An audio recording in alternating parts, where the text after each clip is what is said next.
এরকম ঘটনা যেন আমাদের মাঝে আর কখনো ফিরে না আসুক। সিনেমা না থাকলেও কিভাবে এত বিত্তশালী নায়িকা নিপুণ? শেখ ফজলুল করিম সেলিমের ছত্রছায়ায় নায়িকা নিপুণ হয়ে উঠেছেন অপ্রতিরোধ্য, এমন অভিযোগ নিপুণের বিরুদ্ধে। বিষয়টি ফিল্ম ইন্ডাস্ট্রিতে ছিল ওপেন সিক্রেট। বাংলাদেশ চলচ্চিত্র উন্নয়ন কর্পোরেশন, সরকারি দপ্তর থেকে শুরু করে আইন মন্ত্রণালয়, সর্বত্রই ছিল তার দৌড়। নিপুণ এমপি বা মন্ত্রী নয়, শেখ হাসিনা সরকারের কোনো দায়িত্বও ছিলেন না। তারপরও তার এই প্রভাবের উৎস কি, নেপথ্যে বিষয়টি অনেকেরই জানা, তবে মুখ খোলার দুঃসাহস দেখায়নি কেউ।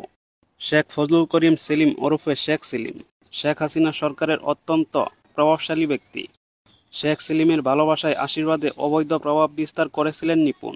সরকারি বেশ কয়েক দপ্তরে ছিল নিপুণের রাজত্ব। এর মধ্যে অন্যতম রাজধানীর উন্নয়ন কর্তৃপক্ষ রাজুক। রাজুক থেকে শত শত কোটি টাকা হাতিয়ে নেওয়ার অভিযোগ রয়েছে নিপুণের বিরুদ্ধে। নিপুণ সিন্ডিকেটের অন্যতম সদস্য রাজুকের উচ্চমান সহকারী মাহবুব হোসেন, সিবিআই নেতা। শেখ সেলিমের লোক হিসেবে পরিচিত তিনি। এই মাহবুবের সঙ্গে নিপুণকে পরিচয় করিয়ে দেন শেখ সেলিম। 2016 সালের জানুয়ারিতে অভিজাত এলাকা বনানীর কামাল আতাতুর্ক এভিনিউতে নিপুণ গড়ে তোলেন প্রসাধনী ও লাইফস্টাইল কেন্দ্রীয় প্রতিষ্ঠান টিউলিপ লেন্স অ্যান্ড স্পা। কথিত রয়েছে, এই পার্লারটি তাকে উপহার হিসেবে দিয়েছেন শেখ সেলিম।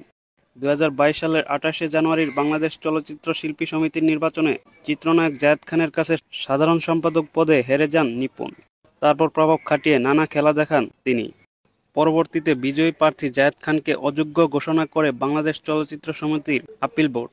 সাধারণ সম্পাদকের দায়িত্ব পান নিপুণ আক্তার। শেখ সেলিমের নির্দেশে এমনটি হয়েছিল বলেই জানিয়েছেন চলচ্চিত্র সংশ্লিষ্টরা। সর্বশেষ গত 28শে জানুয়ারি নির্বাচনে ডিপজলের কাছে পরাজিত হন নিপুণ। সেখানেও প্রভাব বিস্তারের চেষ্টা করেন এই নায়িকা। তিনি আদালতে রিট সহ নানা প্রতিবন্ধকতা তৈরি করেন। ওই সময়ে খল অভিনেতা ডিপজল বলেছিলেন, নিপুণের পেছনে অবশ্যই বড় শক্তি আছে, তার পেছনের হাত লম্বা বলে জানান তিনি। এদিকে ওই সময় প্রধান নির্বাচন কমিশনারের দায়িত্ব পালন করা অভিনেতা পীরজাদা হারুন বলেন, শুধু শেখ সেলিমই নয়, সাবেক স্বরাষ্ট্রমন্ত্রী আসাদুজ্জামান খান কামালের কাছ থেকেও ফোন এসেছে। পীরজাদা হারুন বলেন, আমাকে অনেকবার ফোন করা হয়েছে। বলা হয়েছে নিপুণের যেসব বুট নষ্ট করা হয়েছে সেসব বৈধ দেখিয়ে তাকে পাশ করাও, কিন্তু আমি তার প্রস্তাবে রাজি হইনি। পরবর্তীতে বই দেখানো হয়েছে আমাকে।